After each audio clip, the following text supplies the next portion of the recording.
Last में मैं एक अपनी कहानी सुनाता हूं और खत्म करता हूं। मेरी कहानी बस इतनी सी है कि आज मेरे को थोड़ा सा खुशी बहुत है मेरे को, लेकिन एक छोटा सा गम भी है कि आज हमारे बीच के अंदर सब कुछ है, लेकिन एक मेरे फादर नहीं है। अगर वो भी मेरे को देखते तो शायद उनको भी गर्व होता।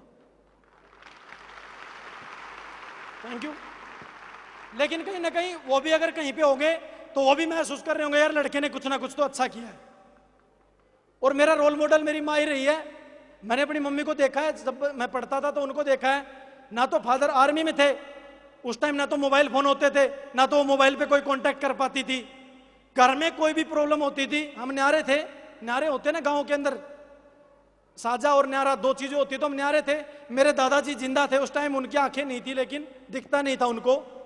तो मेरी मम्मी को मैंने हमेशा देखा है कि वो हमेशा अपने आप ही पूरी जिम्मेदारी लेके काम कर रही है।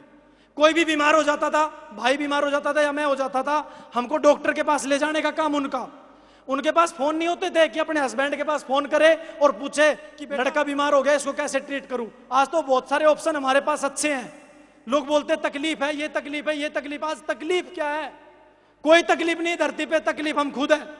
क्योंकि मैंने देखा है जब कुछ भी ऑप्शन नहीं होते थे लोगों के पास, तब भी लोग अपने आप को मैनेज करते थे। मैंने अपनी मम्मी को इंडिपेंडेंट देखा है हमेशा, कभी उनको किसी पे डिपेंड नहीं देखा है। जब फादर रिटायरमेंट आए थे, रिटायरमेंट के 10 महीने 11 महीने बाद वो एक्सपायर भी हो गए थे, उसके बाद भी सारी चीजें उन्होंने ही संभाली। मैं 7th क्लास में मेरा रिजल्ट आया था, मैं फर्स्ट टाइम स्कूल के अंदर 3rd आया था।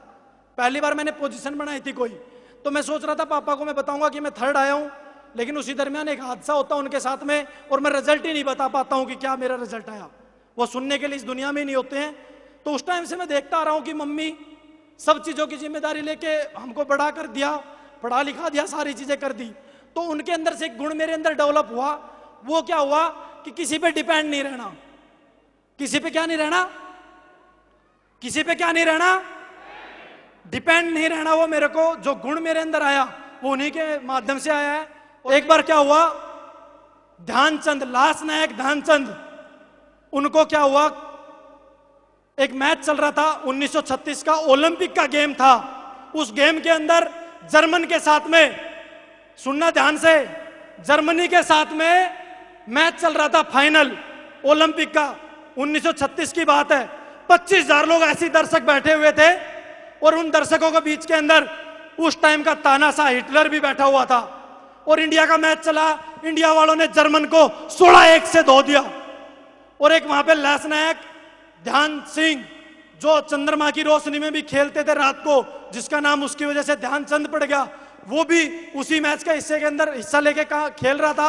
अकेले ने जब 16 गोल हुए, 16-1 से रौंदा, अकेले आदमी ने 15 गोल किए, 15 गोल अकेले के। तो हिटलर ने बोला इसको बुलाओ, इसकी हॉकी को चेक करो, इसमें पक्का कोई ना कोई चुंबक होगा, क्योंकि ये पूरी की पूरी पूरे मैच के अंदर इसके हॉकी के साथ में गेंद चिपकी रही है, शायद इसने कहीं ना कहीं इसमें चुंबक लगा रखा होगा। उसको तोड़ी गई उसकी, लेकिन उसमें नहीं मिला। शाम को उसने अपने पास बुलाया, हिटलर ने अपने पास में बुलाया ध्यानचंद को। तो ध्यानचंद से पूछा कि भाई तू हॉकी के साथ साथ क्या करता है? उन्होंने बताया कि मैं हॉकी खेलने के साथ साथ आर्मी में काम करता हूं। तो उसने बोला कि तो आर्मी में काम करता है, आप एक चीज बताओ, तेरे देश ने तेरे को क्या दिया है? तो बात देश की हो गई थी। उन्होंने बोला देश को, तेरे देश ने तेरे को क्या दिया है? तू जर्मनी की तरफ से खेल, हम तेरे को एयरफील्ड मार्शल बना देंगे। तू तो ज्यादा से ज्यादा मेजर ही बन पाएगा यहाँ पे, लेकिन यहाँ पे हम आपको एयरफील्ड मार्शल बना देंगे।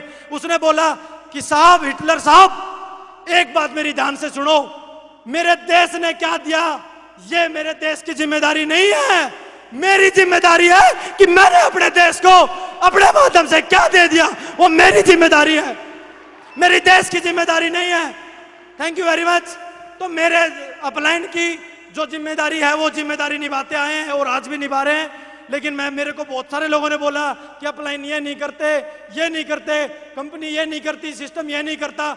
मेरे दिमाग में भी वो कहानी हमेशा रही कि हमारा अपलाइन हमें क्या दे सकता है, वो हमें नहीं देखना, मुझे नहीं देखना। ये मैंने अपने लिए लागू किया कि अपलाइन हमारे लिए क्या कर रहा है, क्या नहीं कर रहा, वो मैंने कभी नहीं देखा। मैंने सोचा कि मैं अपने अपलाइन के लिए क्या कर सकता हूं, मैं कंपनी के लिए क्या कर सकता हूं, और मैं इस सिस्टम के लिए क्या कर सकता हूं। तो मैंने आज इस कंपनी के अंदर अपने अपलाइनों के साथ में मिलके 10,000 का नेटवर्क कंपनी को, सिस्टम को और सारे अपलाइनों को दे दिया। इसी के साथ में अपनी पानी को विराम दूंगा। आप लोग इस फंक्शन का हिस्सा बने, एक ही कसम खा के जाना कि डायमंड बनना है। डायमंड नहीं, अब तो क्राउन एम्बेसडर बनना है, ये कसम खा के जाना।